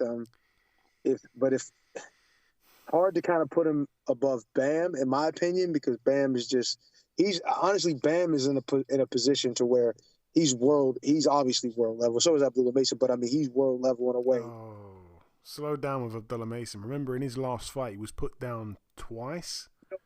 No. But I'm talking about Bam. Bam is like he's world championship level. He's pound for pound level. So Abdullah Mason he's a prospect still. I think he's still a prospect. So I'd agree. You know he's not ready to you know what I mean, make that move yet. Especially like that in that last fight being down like he was. That's true. But G Boxing Showdown got young fighters. Abdullah Mason. That's not a bad pick, but he's not all the way up yet. And then we got Dave H. with a Dave H. Rope-a-dope. Bam Rodriguez again. Obviously, we know that's a pretty good pick, though. So I think that's a good, that's a hell of a pick, Dave H. There's a couple other people that got the same one, including myself. But and then we got the next post is Lazarus Diaz. He picked Abdullah Mason, which once again for under 25 is a prospect. That's a good pick, but still, in my opinion, will be below Bam. And I didn't see this one. Muhammad Levine, he got Keyshawn Davis. Not bad, not a bad pick either. I'm surprised actually I didn't hear another one of those at least. If they went more for Abdullah Mason, but I thought Keyshawn he's a hell of a prospect right now. And then the next one, let me see. Daily Brews 2 with another Jesse Bam Rodriguez. Once again, excellent pick. And I think that, my friend, is it. So yeah, obviously I think they like Bam. I think they like Bam. I think, you know what I mean? He's been picked a few times, but yeah, I think they like him. Yeah, I think everyone likes Bam. The only thing is Bam doesn't like everyone, and I'm one of the people he doesn't like because he's got me blocked on Twitter for some reason. I don't know. I think I made a silly joke once, and he didn't think it was funny, and he blocked me. But anyway, I've got love for Bam. Let's move on. I mean, he is my number one. Once again, I'll give my reasons. Young Fighter of the Year, 25 and under. First place goes to Jesse Bam Rodriguez. 2 fights, 2 stoppage wins. He became the first man to stop both men. He started his year quite late, to be fair. His first fight was in June, the 29th of June, so at the end of June, really. And he became the first man to stop Juan Francisco Estrada. Estrada, obviously being a former pound-for-pound top 10 fighter. It was a competitive fight while it lasted, and Bam himself was actually down from a right hand in the 6th round. He had dropped Estrada prior to that in the 4th, and then obviously got the stoppage, a beautiful body shot stoppage in the 7th. A great win. And then his final fight of 2024 was on that Boots Ennis undercard in November, when he boxed Pedro Guevara and got the TKO in the 3rd round. Guevara was coming off a win over Andrew Maloney, and Bam just steamrolled Guevara. And like I say, become the first man to stop him. What a special fighter he is. And we've known this for a long time now about Bam. And shockingly, he's still only 24 years of age. That is insane. In second place for my young fighter of the year, 25 and under, goes to Keyshawn Davis. He was mentioned by, I think, one person. You said, Eddie, why didn't more people mention him? Well, I'm mentioning him here in my second place. 3 fights, 3 wins. Keyshawn started the year in February when stepping in with former world champion Jose Pedraza in Las Vegas. Keyshawn had gone into at least round 8 in his previous 4 fights going into that fight. And those 4 other fighters where he'd gone at least 8 rounds were not really on Pedraza's level. Most expected another distance fight for Keyshawn. Keyshawn made a massive statement getting Pedraza out of there in the 6th.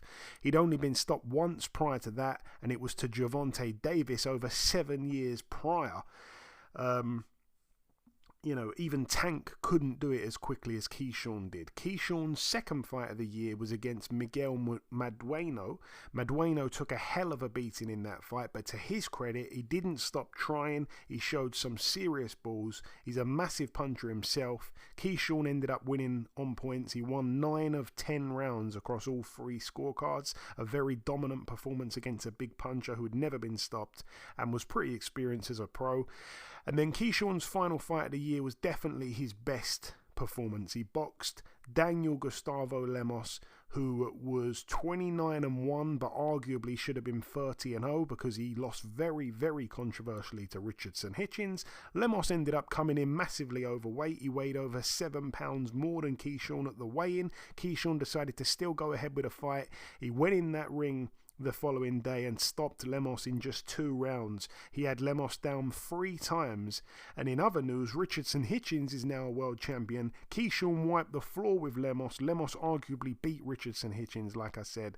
What does that tell us about Keyshawn? He is one of my personal favourite fighters to watch, and his 2025 will surely consist of a world title fight or 2. In third place, my young fighter of the year, 25 and under. This guy is 25, so he does make the cut just about in terms of his age. But 3 fights, 3 wins, all by knockout. Last but not least, Hamza Shiraz. Hamza simply had to fit into at least one of these award lists. He's right up there in some other awards also. He also had a fantastic year in 2024. I was lucky enough to be ringside to see him demolish Liam Williams in February at the Copper Box. Hamza was brutal that night. Williams didn't stand a chance. 4 months later, Hamza travelled to Saudi Arabia to fight Matchroom's undefeated American super middleweight charge, Austin Williams. Austin had showed some real promise up to that point in his career, and many felt he was a world champion in waiting. Everyone expected a competitive fight. Everyone was wrong. Hamza dominated from the off. At times, Williams was in his shell and seemed uninterested in engaging in the fight, exchanging with Hamza. I guess one thing Williams did achieve was that he took Hamza further than any other fighter had ever done. He took Hamza Shiraz into round 11. However, Shiraz did get to Williams in that round and continued his knockout streak, which just so happens to be the longest knockout streak of any other active British fighter right now. Hamza then ended his year with a 2nd round stoppage win over EBU European champion Tyler Denny. Tyler had been in the form of his career going into that fight. He was coming off 6 consecutive victories and he was the underdog for at least half of them. He'd earned his stripes the hard way, and he went into the fight with a lot of confidence, a lot of belief, but Hamza Shiraz made quick work of Denny, which was sad to see for Denny's fans, especially as Denny's known to be one of boxing's good guys. But boxing isn't a nice guy competition. Eddie, that's for you as well, unfortunately. And Hamza's hands have been some of the most devastating in the sport for the past few years in a row. That wraps up the Young Fighter of the Year category. Just to reiterate, 1, 2 and 3 was Jesse Bam Rodriguez in first. Number 2 was Keyshawn. Number 3 was Hamza Shiraz. Moving on to the next category now then. We're going to go to... Let's go to British Fighter of the Year here. had a couple nominations. We got G-Boxing Showdown sent in Nick Ball or Hamza Shiraz. He's nominated too. Again, no problem with that whatsoever. Tuba TJ says Fabio Wardley, great first fight against Clark and left no doubt in their rematch. I did pick against him though in the rematch. Oops. Wow. Also, we had Lazarus Diaz send in Jack Catterall. That's a really good shout. Really, really good shout. And he has definitely made my list for sure. Yeah, someone else has mentioned my number 1, and now my number 2 has been mentioned. Has anyone mentioned my number 3? Let's see. Moving on, we got Ryan Malloy saying Nick Ball. Good shout again. Luke Bernard High, or Hay, I think it is. He says Nick Ball or Daniel Dubois. There you go. My picks have all been mentioned. And also Paul Murphy sent in Joe Calzaghe. And I said, what do you mean? What do you mean Joe Calzaghe? He said it's still Joe Calzaghe. He's still the best British fighter of the year. And I said it's only active fighters. He said, I know, but he is still the man. So I liked the humour behind that. Right, moving on to to what I thought of the year in terms of British fighters. Again, I want to thank everyone for your nominations. They're really, really good. And like I say, in a lot of these categories, you are nailing my number 1, 2, and 3. Someone's coming up with my number 1, someone's coming up with number 2, someone's coming up with number 3. So you all know your boxing, and we all seem to kind of see it the same way. The only thing is, a lot of you were only sending in 1 or 2, which is completely fine. That's what you're supposed to do. And I bend the rules and produce 3 or 4. So, yeah, it's good stuff anyway. Thanks, guys, for those nominations. But, yeah, for me, British Fighter of the Year, number 1, Nick Ball. 3 fights this year, should have been 3 wins. The first of the year was a more than controversial draw with Ray Vargas in Saudi Arabia. Ray Vargas, by the way, is a fighter I've rated highly for years. Very difficult style, and had only lost once in 37 fights going into that fight with Nick Ball. Nick Ball dropped Vargas twice throughout the fight, and I still have got no idea how Vargas kept his belt. Thankfully, just 3 months later, Ball got another shot at a world title back in Saudi again, this time against the highly respected and versatile Raymond Ford. Ford was unbeaten going in, and almost every American I know was not giving Ball a chance. It was a fantastic fight. It was nominated for Fight of the Year. Nick Ball dominated Ford in a competitive fight for me. He was the clear winner in the end, I felt, but it was very competitive, if that makes sense. I remember particularly early on, Ball was having a lot of success. I think Ray had some good success in the mid-rounds, then Ball closed the show nicely. But yeah, for me, Ball ended the year, obviously, with that homecoming at the Echo Arena against a very game Ronnie Rios. Ball delivered excitement once again with his TKO in the 10th after dropping Rios 3 times along the way. And the saying, he's never in a boring fight, gets said too much in boxing. That's the truth. But Nick Ball has truly never been in a boring fight. He gives the fans their money's worth every time and is probably one of the most exciting fighters in the world. Second place for British Fighter of the Year goes to Jack Catterall. 2 fights, 2 wins, both over former world champions.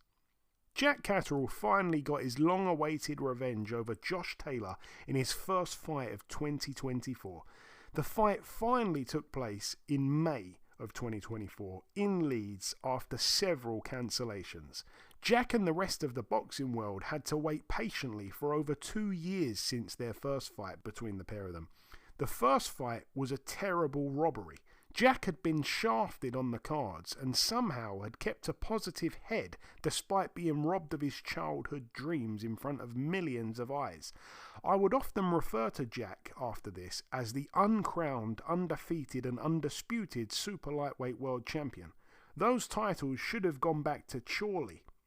Fans were eager to see the Taylor rematch, even though he had lost all of his titles by the time the second fight came around. Once again, Jack dominated Josh. His accuracy, his judge of distance and awkward style were all at play. This time the judges did their jobs properly and he was given the win. Josh had the audacity to complain. I was over the moon for Jack, but I still felt that he deserved more. He deserved a world title, or 2, or 3, or 4. In Jack's second and final fight of 2024, he boxed in Manchester against a good friend of mine in Regis Prograis. Prograis was at a point in his career where he simply needed to win to stay relevant. Prograis had talked a good game in the build-up and once again had me convinced he could pull it off, just like he convinced me against Devin Haney. Jack started the fight brightly and seemed to be in control. Prograis was second-guessing a lot and seemed hesitant to overcommit. A big shock in round 5 saw Jack Catterall on the canvas. I knew instantly that Jack wasn't in any real trouble. Jack showed character yet again, climbing up off the canvas and going on to drop Prograis twice in the 9th round, cementing his win on the scorecards.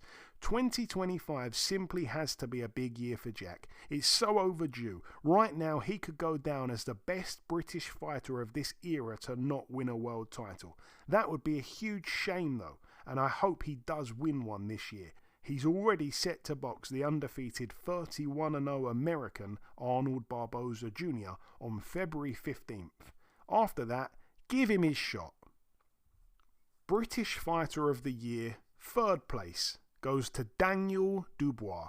2 fights, both as the underdog, 2 wins, both by knockout. I could not sing the Daniel Dubois praises high enough at the back end of 2023.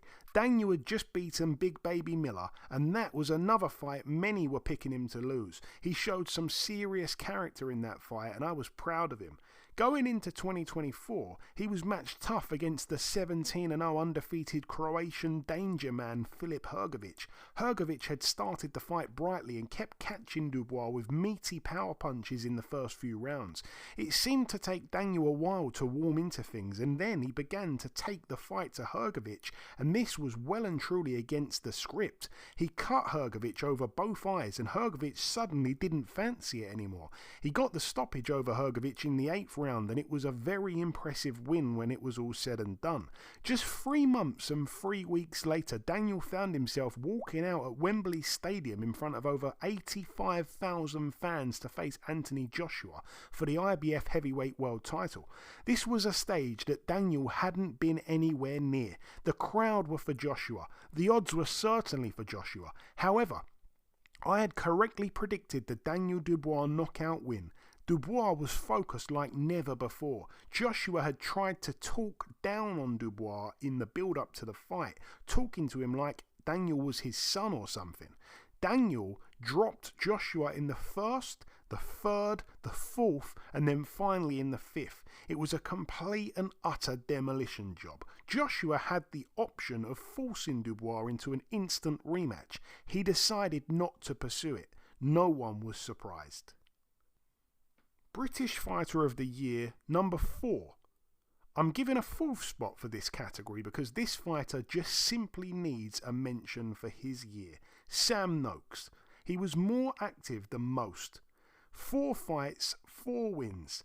Sam Noakes started his year off in February at the Copper Box against the undefeated 13-0 Luis Silvestre. Sam had told me that he didn't expect an early night because Luis was a good mover and he expected him to use his feet to stay away from Noakes' shots until he ran out of steam and his legs slowed down. Noakes ended up getting to Silvestre in the 4th, probably earlier than he would have expected, and forced the stoppage in that round, claiming the British title at the same time.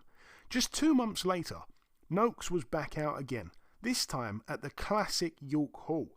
Noakes stepped in with the vastly experienced and super-duper tough Yvonne Mendy. Mendy had already taken part in 55 fights as a pro, almost 4 times the amount of fights that Noakes had had. Noakes went into the fight with a 100% knockout percentage. Every fight he'd won by knockout.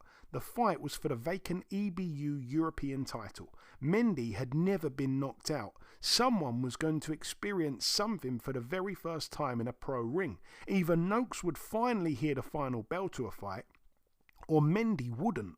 It turned out that actually both men did experience something for the first time in that ring back in April. Sam Noakes went 12 rounds for the first time ever, and Yvonne Mendy lost every single round of a fight for the first time ever.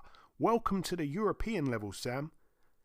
Following the Mendy win, Sam boxed again at York Hall. He boxed Italy's Gianluca Ceglia, who was much tougher than expected, to be fair. The fight went into the 8th round when his corner decided enough was enough for the Italian. The Italian earned his paycheck twice over that night. Noakes then finished his year by stepping in the ring with the very experienced fellow Brit Ryan Walsh. The fight went 12 rounds at the Wembley Arena. Ryan took a hell of a hiding.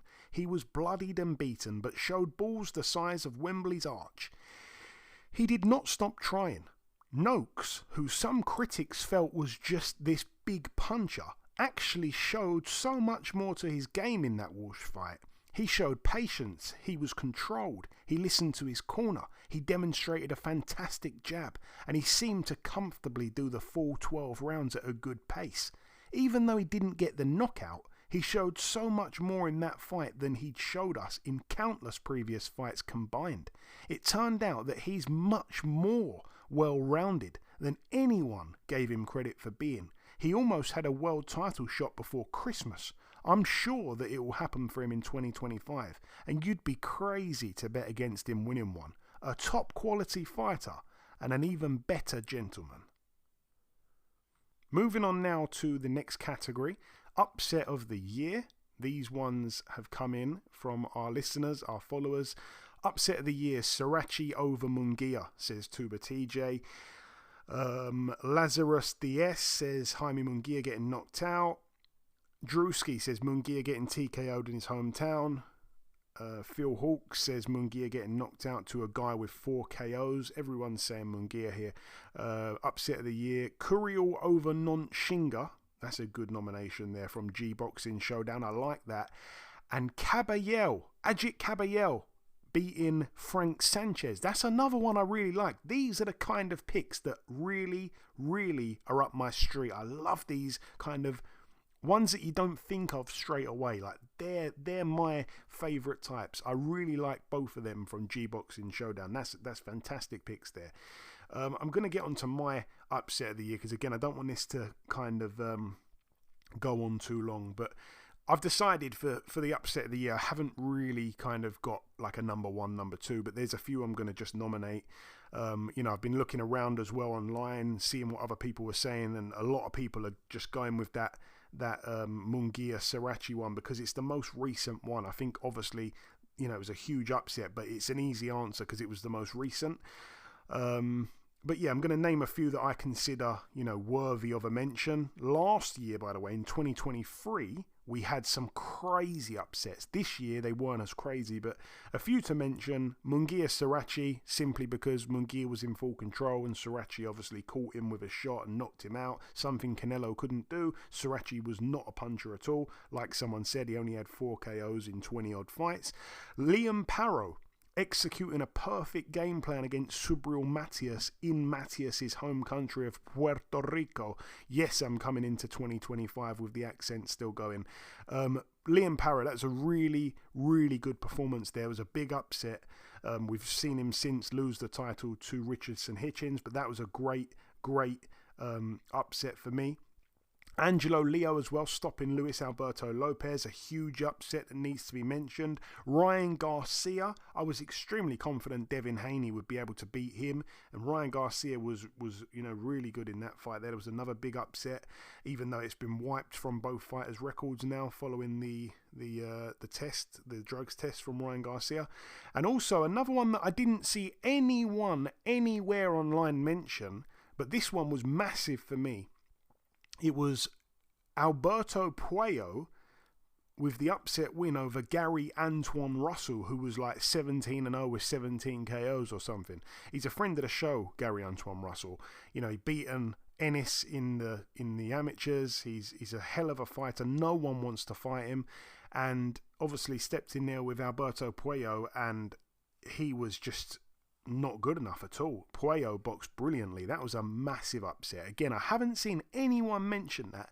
That one out of all of the ones I've mentioned right there, probably was the least expected from my point of view. I really thought that Gary Antoine Russell was going to stop him, and it didn't come close to happening.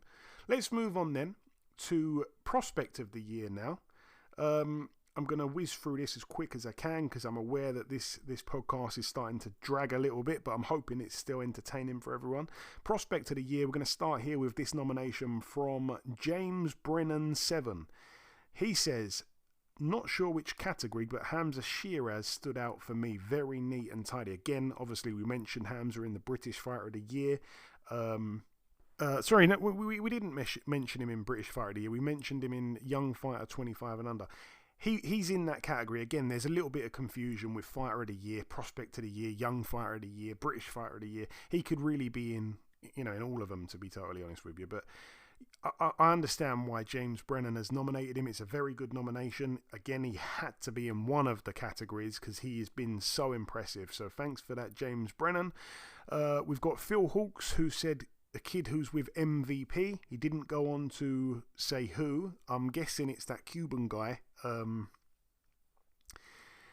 I forgot the guy's name. I think it begins with a Y or something like that. I've completely forgot the guy's name, but I think I know who he's talking about, but he didn't say his name, so I don't want to, just assume. Aaron Sheik goes with Jahan Orobio. That's a guy who I think's about 12-0, 13-0 with most of them by knockout. That's his pick. I like that. Again, it's very obscure. It's not one that would normally come to your, to the top of your head. Drewski says he might be a contender now, but I'd say Abdullah Mason. Again, some people look at him as a contender. Some people are looking at him as a prospect still. I'd say he's still a prospect at this point because that last fight he had was just really kind of worrying, seeing him get hit back for the first time and seeing him get dropped twice, and obviously he wound up getting the stoppage, but it wasn't a good look really. Who else did we have? Tuba TJ sends in Moses Itauma, and he says unless he just became a contender last Saturday. M. Shui says Moses Itauma as well. That is my winner. Moses Itauma. So a special shout out to the people that picked him, being M. Shui and Tuba TJ. My reasoning is that it was quite an easy pick, to be honest, from where I'm standing. What a year. What a talent. I'm so happy that Moses Itauma is British. The future of heavyweight boxing in Britain seems to be solely in his hands, and those hands at this stage seem very capable. 4 fights in 2024, 4 knockout wins, all within 2 rounds. He started the year with a first round TKO over Dan Garber in March at York Hall. He then travelled to Saudi Arabia and became the quickest man to stop the big punching German Ilya Mezenchev in May. I was lucky enough to be sat ringside for his third and probably most impressive win of the year, a second round TKO victory over Mariusz Wach at the O2 Arena in Greenwich. Once again, Moses became the quickest man to stop another opponent.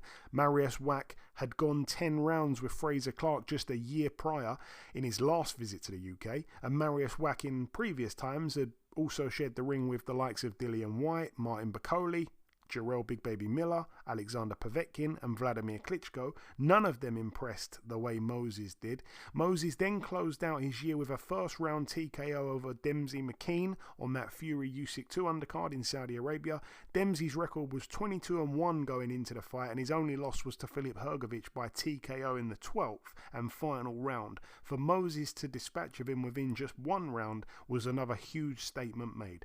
Again, Moses' potential is frightening, and 2025 is pretty much guaranteed to be his biggest year yet. And then we move now to the final category just before we wrap things up. And it's last but certainly not least, even though they say that saying ladies first, it's ended up being ladies last. It's going to be Female Fighter of the Year 2024. We've had this one coming from Donovan Casp. He says Gabriela Fundora. We've had from Alan Hoey, Natasha Jonas. We've had from G-Boxing Showdown, Katie Taylor. We've had from Tuba TJ, Katie Taylor. Actually, there's one more thing we need to do after this as well. So this is our last category as such, but there's one thing after this that I want to do. We've had my number 1 mentioned and we've had my number 3 mentioned. Let me get right into it here. Female Fighter of the Year. First place goes to Gabriela Fundora. 3 fights in 2024, 3 wins, and finishes the year breaking the record for becoming the youngest ever undisputed world champion. She recorded 2 knockouts in her 3 wins and brings an exciting dynamic, not only to women's boxing in general, but also to the flyweight division.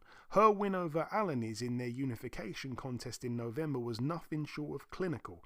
What an amazing talent and fighter. The future is so bright for Gabriela that you'll need to wear sunglasses to envision it. Second place, Female Fighter of the Year 2024, Skye Nicholson. Skye has had a fantastic year once again. 3 fights, 3 wins, 2 different countries, and arguably hasn't lost a single round. She started the year by completely shutting out Sarah Mahfoud for the vacant WBC featherweight world title. Skye was always a nailed-on world champion in my mind, but to win the belt in this fashion was impressive even for her talent level. It was a one-sided performance for Skye. Skye then once again completely shut out Diana Vargas in Philly in her first defense of the belt. Skye ended her year by partaking in Saudi Arabia's first ever women's world title fight by dominating Queensbury's Raven Chapman. Many expected this to be a very tough fight for Skye, myself included. It was anything but. This was also a much needed victory for Team Matchroom following their recent losing streak against Team Queensbury. Skye's 2025 is set up to be her best year yet. I cannot wait. And certainly last but not least, third place for Female Fighter of the Year 2024 goes to Katie Taylor. Katie gets third place this year simply because of only having just 1 fight. Of course, the 1 fight was an amazing one though, along with probably being the single best win that any female fighter gathered in 2024. But for me, Katie needs a mention for that historic, epic and gripping rematch with Amanda Serrano on the undercard of Paul vs Tyson live on Netflix. It's twice now that she has travelled to the States to fight Amanda. Everyone expected a good fight after the first one, and this also lived up to the expectations. An exciting first round with Amanda Serrano seemingly rocking Katie Taylor at the end of it was a preview of what was yet to come in the other 9 rounds. Non-stop action, blood, guts, courage and willpower was on display from both ladies, who are 2 of the sport's biggest role models in their own right. For what it's worth, in my opinion, Katie has been the rightful winner for both encounters. Some felt Katie was on the slide before this Serrano rematch. The way in which she won the fight has certainly silenced those critics. Oh, and I almost forgot. This was the most watched women's fight of all time, with an estimated 74 million live viewers. Those numbers may never be seen again.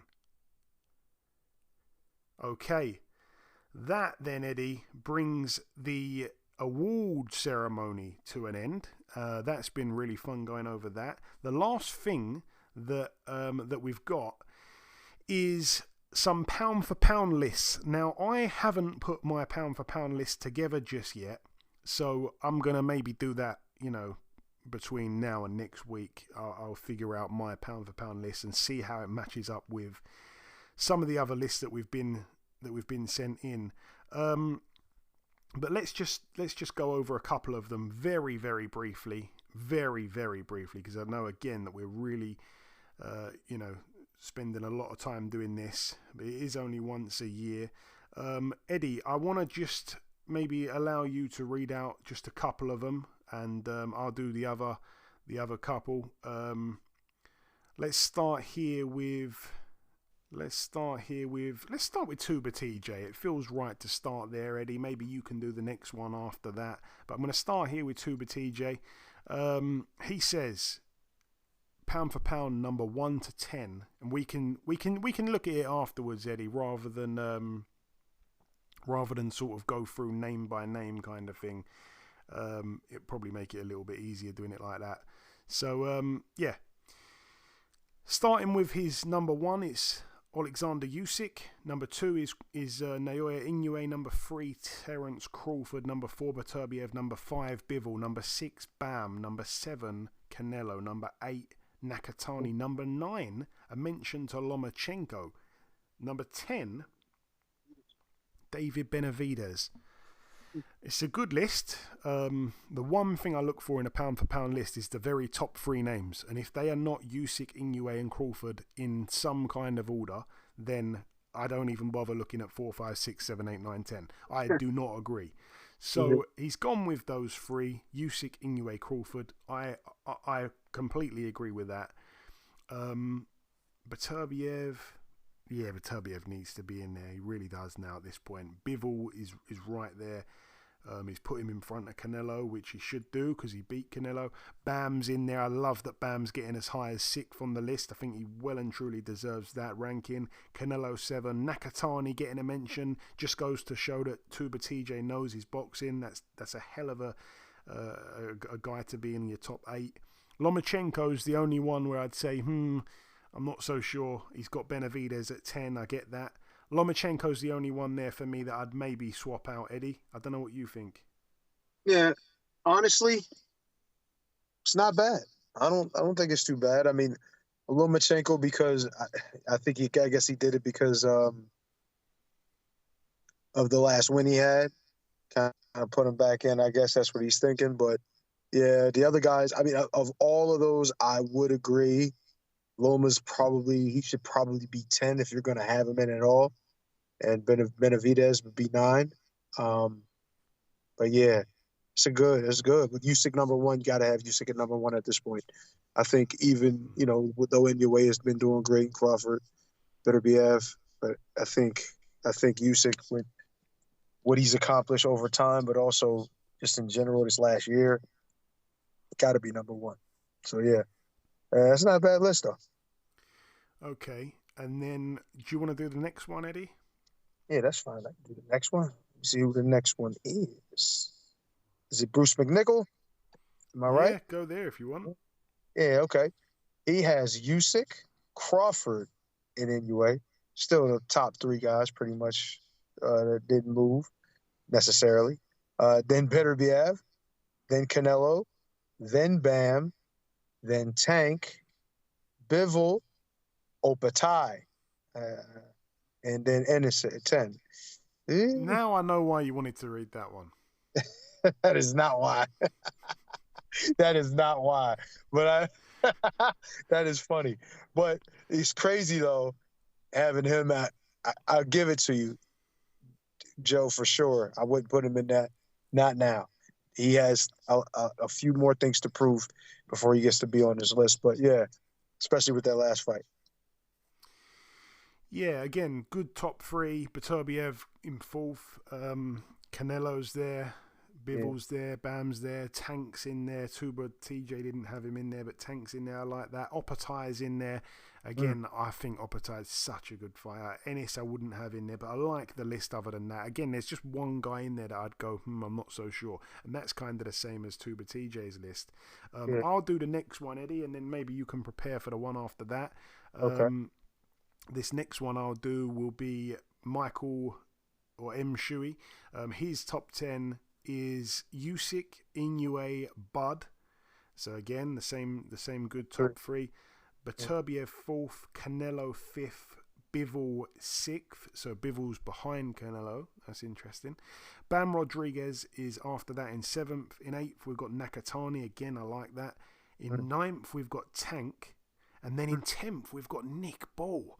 Again, I'm not so sure about Nick Ball getting in the top 10. If you're talking about top 10 exciting fighters, he's number 1. But I don't know if I'd say top 10 pound for pound. I like Nick Ball. He's the best British fighter this year, but not for me in the top 10, I don't think. I can't argue too much with that. I mean, it's not bad. It's not bad other than that. I mean, I do kind of like having, guys like that who you wouldn't expect to be there kind of be thrown in, and he's been doing well. And I honestly think he's a problem for just about anybody he fights, Nick Ball. And I said that before he fought Ray, if you remember, before he fought Ray Ford. I was like, that is not a fight that people should sleep on. That is not a fighter they should be sleeping on. And it's funny because, Ant had, I guess, little issues with in the corner and, different things like that with Ray at the time. And it's like I'm looking at the fight and I'm saying, look, at this point I would have been looking for all the information I can get, something to motivate me, something to get me, over the hump, because I knew Nick Ball with that. He's a tough individual to fight. Like I seen what happened the first time I seen him fight was against my man Isaac Lowe. And boy, he surprised the hell out of me. Little 5'2" guy coming in there. He was a ball of energy and powerful, explosive. He's a problem. He's a hard dude to fight. I just don't see anybody getting by him easily. Yeah, again, it's a good list. I like these lists. There's only one name in the 3 lists that we've read out that I would switch around. Eddie, have you got the next one lined up? Yeah, I think it's Lazarus Diaz, if I'm not mistaken. Yeah, okay, yeah. A little slightly different in the first top 3, but still but still kind of in the neighborhood. So we got 1 is Usyk, 2 is Crawford, 3 is Beterbiev, and then 4 is Inoue. So he kind of swapped the Beterbiev and Inoue, I think the 2 Batiste had, but he's still kind of in the neighborhood. And then he has Bam at 5, Bivol at 6, Canelo at 7. But this is where it's going to get a little wild. And I don't think you won't like this too much. But then he got Shakur at 8. I'm on board with that. Oh, really? Oh, okay, cool. I'm on board with that. And then he got Nakatani and Opataya as the last 2, as the 9 and 10. So, I mean, Shakur being 8 is not because of his excitement, but it's because of his ability to win. And that's what it should be. Yeah, yeah. And that's truth. True to form and true to what it is he's still one of the best fighters in boxing. So you got to give him credit in that. So yeah, Shakur's not bad. It's not a bad pick. Most people will look at Shakur like, here we go with this mother. You know what I mean? But he's still a real deal as far as skill. So hey, you might not like it, but that's not a bad list at all.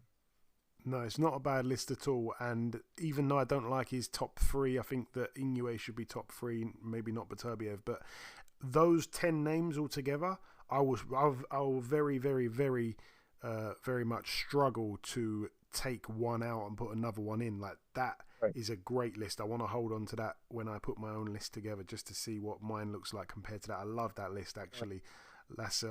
Lazarus Diaz, I like that. And then we're going to do this last one. We've done Bruce McNichol. We've got Boxing Greats 81 has sent this one in. We're going to do this as the last one before we wrap things up. Hopefully it's a good one. We've got number 1 Usyk, number 2 Crawford, number 3 Inoue. Again, I like that start. We've got Beterbiev number 4, Bivol number 5. I love that they're just literally right next to each other. There's been a couple lists that they've been right there next to each other. Canelo number 6. Number 7 is Tank. Number 8 is Bam Rodriguez. Number 9 is Jai Opataya. Number 10 is Benavidez. Again, I quite like this list. I really do. I'm a big Benavidez fan. There's a lot of people that would say, why is he in the top 10? There's other guys you could have come up with. But for me, I do not mind seeing Benavidez in the top 10. Your thoughts, Eddie, on that before we wrap things up completely? I think Benavidez is definitely in and around the top 10. You know what I mean? He's one of the most talked about. You know what I mean? Outside of the obvious few that are at the top 3 or 4. So he's talked about a lot as one of the main guys that are like up and coming. You know what I'm saying? And what I mean by up and coming is like the next up, because he's been a champion. He's been around. He's beat. He's kind of like the boogeyman for a lot of people to Canelo, for what a lot of people are saying. But yeah, he's right there.